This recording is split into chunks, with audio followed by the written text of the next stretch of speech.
సృష్టిలో అన్ని ప్రేమలకు అర్థాలు చెప్పొచ్చు కానీ అమ్మ ప్రేమను మాత్రం ఎవరూ నిర్వచించలేరు. తల్లి లేకుండా పిల్లలు క్షణకాలం కూడా ఉండలేరు.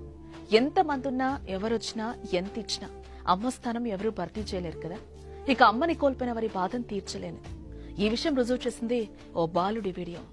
అమ్మ రామ్మ అంటూ తల్లిని పోగొట్టుకున్న ఓ చిన్నారి తల్లి సమాధి ముందు కూర్చొని విలపిస్తున్న వీడియో వైరల్ గా మారింది.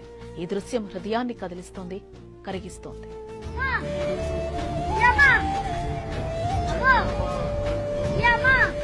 సృష్టిలో తల్లి ప్రేమ వెలకట్టలేనిది. పశుపక్షాదుల్లోనైనా మనుషుల్లోనైనా అమ్మ ప్రేమను తెలియచేసే ఎన్నో సంఘటనల గురించి తరచుగా వింటూనే ఉన్నాం.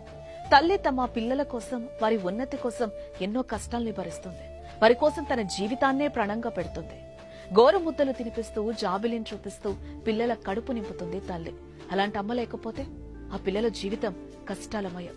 అందుకని అమ్మకు ప్రథమ స్థానం ఇస్తూ మాతృదేవో భవ అంటూ కీర్తిస్తున్నాం. అవును, పిల్లలకు తల్లే సర్వస్వం. అమ్మ ఒక్క క్షణం కనిపించకపోతే పిల్లలు తల్లడిల్లిపోతారు. అమ్మ దగ్గర లేకపోతే అల్లాడుతూ వెతికేస్తారు.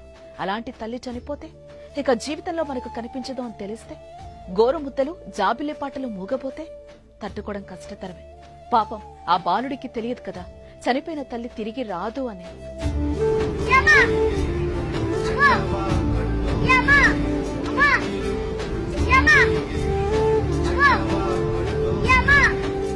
అయితే తల్లిపై ఇష్టంతో అమ్మా అమ్మా రావమ్మా ఇంటికి వెళ్దామని తల్లి సమాధి దగ్గర కూర్చొని కొడుకు రోధిస్తున్న తీరు హృదయాలను కదిలిస్తోంది. ఈ ఘటన ఎక్కడ జరిగిందో కానీ ప్రస్తుతం సోషల్ మీడియాలో వైరల్ గా మారింది.